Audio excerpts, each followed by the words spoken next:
All right, so I'm about to do it, girls. We're getting my brows done. I have been mapped, and you can see in the middle of mapping that my makeup man here has got me all drawn in and prepared.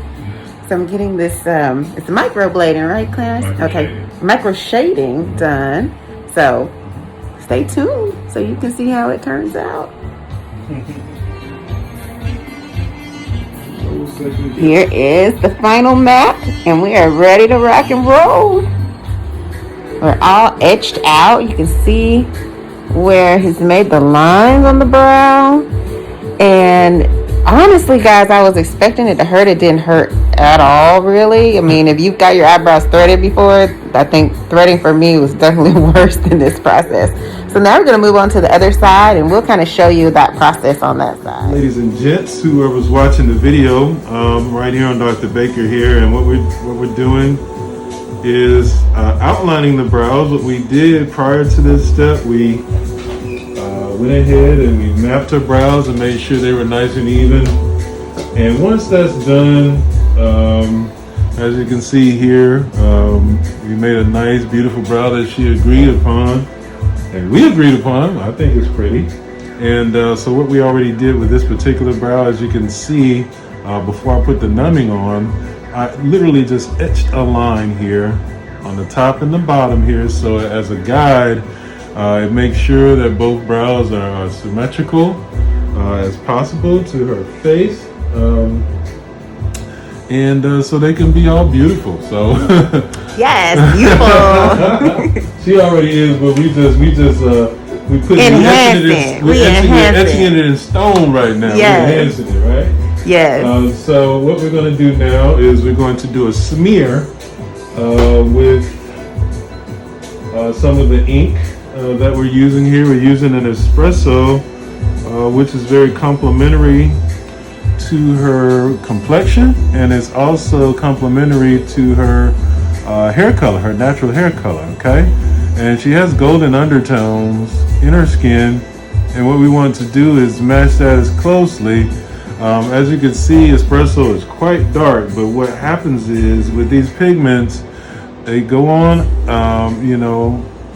about 30 or 40% darker initially, and then during the course of a week or so, in the healing process, they will get about 30 to 40% lighter.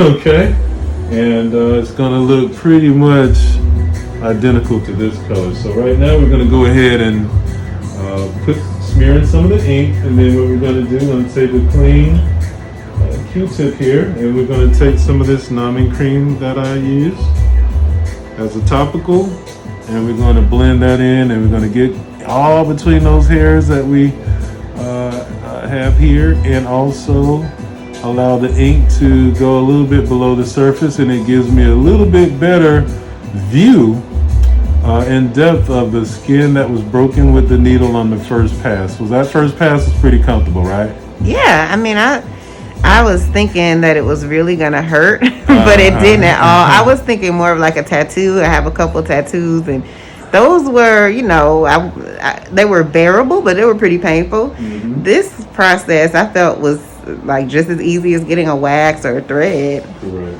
So, on a scale, everybody has different tolerance for pain. I would say even a person that has a very low tolerance for pain will probably be about a 3 on your pain scale, right? At max. At max. I mean, I wouldn't even call it a 3. Like, I was literally falling asleep during the etch. So. Max. So even once the numbing cream kicks in, it's going to be total cruise control because she's not going to be able to feel a thing. So it's a win-win, And as I was speaking a little bit earlier, I'm just big on technique, and I want to make sure my clients have the best experience possible. So that's it.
So girls, I am baking right now, but while I do that, I'm gonna show you this studio space. This is crazy.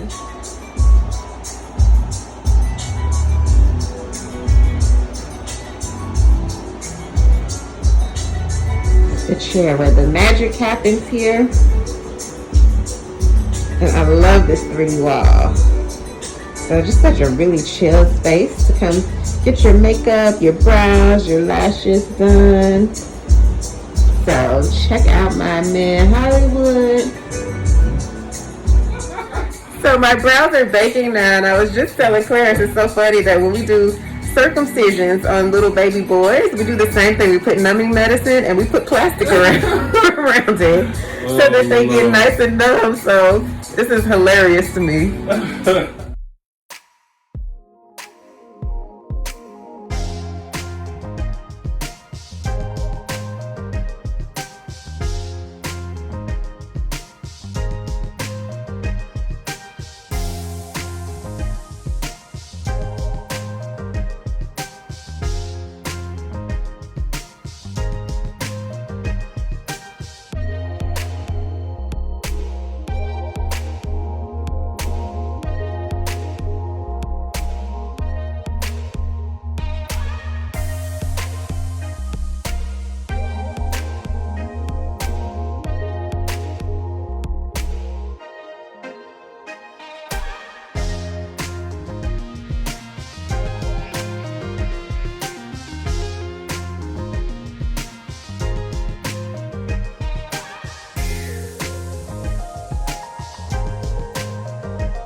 Are we happy? I am very happy. Okay, good.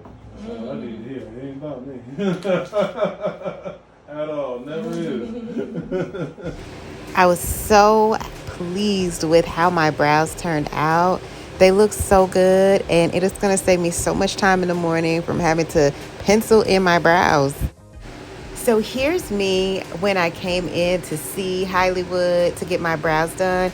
And that was just with brow pencil. And this is what I looked like when I left. I felt like he made them look very similar to what I do each day with a brow pencil. But it's going to save me so much time.